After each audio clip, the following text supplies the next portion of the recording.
Real talk mi ha. Ay lamog kasuko, sulti lang mig tinuod. Wala gig ko nakabasa sa Biblia na mag Holy Week ta. O wala po na gitudlo ni Kristo nga mag Holy Week. O wala po na buhata sa mga apostoles nga mag Holy Week. Mao nay klaro.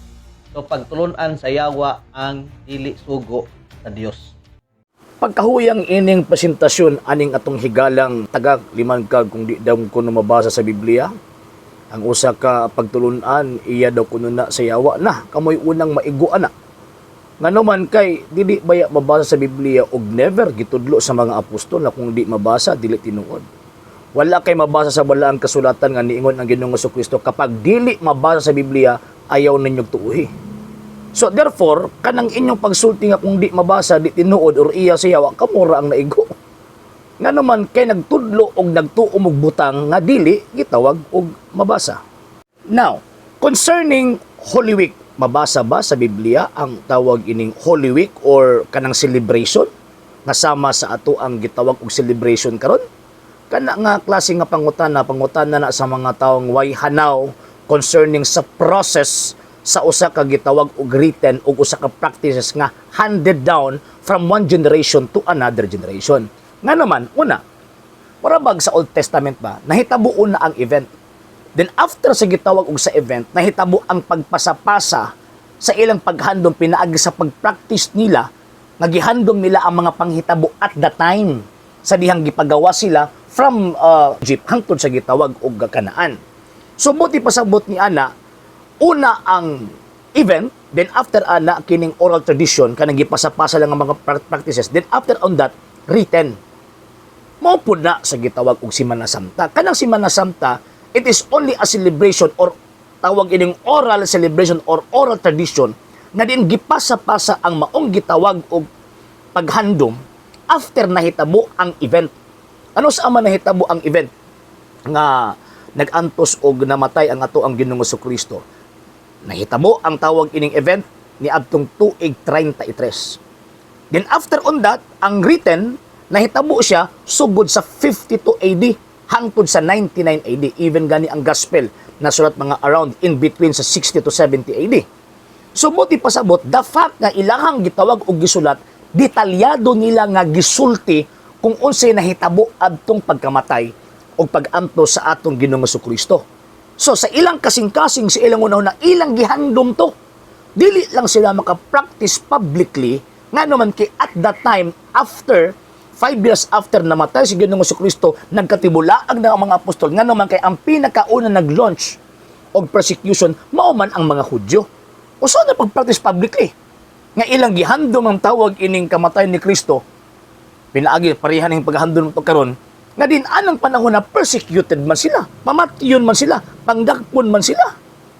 So diha palang daan, makita nato ba kining atong higala, way hanaw sa kasaysayan sa gitawag og Kristyanidad for the first 300 years. Number 2 point.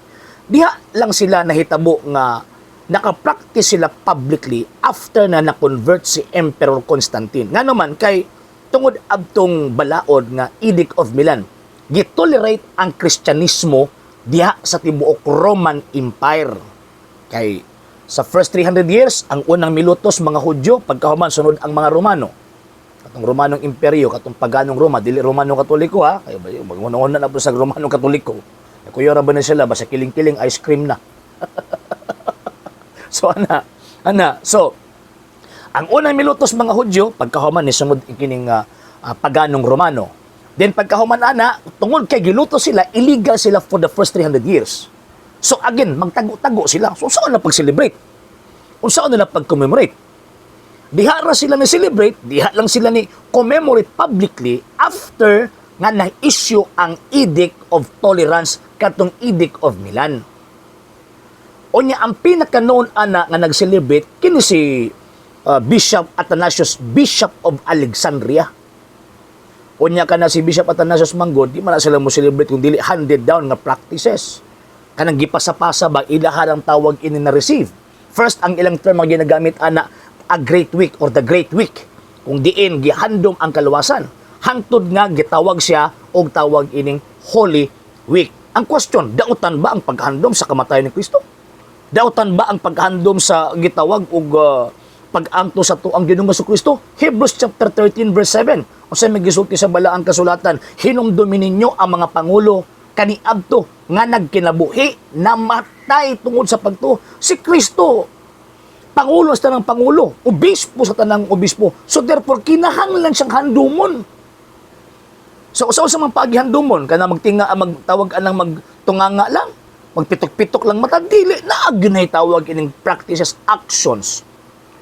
So mao ni puntos, mga sir, mga ug nga atong higala nga gitawag og taga pagbasa sa lagi og kasaysayan sa gitawag og mga Kristiyano, una ka gitawag og muputak. Kay kanang prinsipyo ninyo kung di mabasa di tinuod kamay inyo man na. Kung kinsa gani ang nagtudlo, kinsa gani ang gitudluan, katong teaching nga gitudlo dito sa iyahang tawag gitudluan, katong gitudluan niya mao to ang subject sa teaching. Kami dili man na among tudlo o teaching ng sula eskriptura. Kay among pagtulunan kanang gisulti sa balang kasulatan, nasulat o wala masulat kanang gitawag og tradisyon. So kanang inyong paingon nga di minuto kay di mabasa inyo na dili na amo. Pero again sa kunang ingon kamo ang unang naiguan na kay wala biya daghan biya kay mga practices mo nga wa sa Biblia. Kaya din paghandom niyo sa birthday sa inyong mga founders, even gani katong palpak nga si William Miller gihandom pa na ninyo iyang birthday. Kana palang daan di man na mabasa sa Biblia asa sa Biblia na be. Nga tawag ining nisulti ang Kristo ug mga apostol nga paghandom mo sa mga birthday aning mga Amerikanong founder ninyo. Asa pod sa Biblia nga niingon si Ginoong Kristo nga hala sa 19th century diha mo magpasakop sa Seventh Adventist. Wala oy. Wala og wa pod ba sa Biblia nga magpasakop sa mga pastor yung Seventh Adventist? Wala gyud. Wala.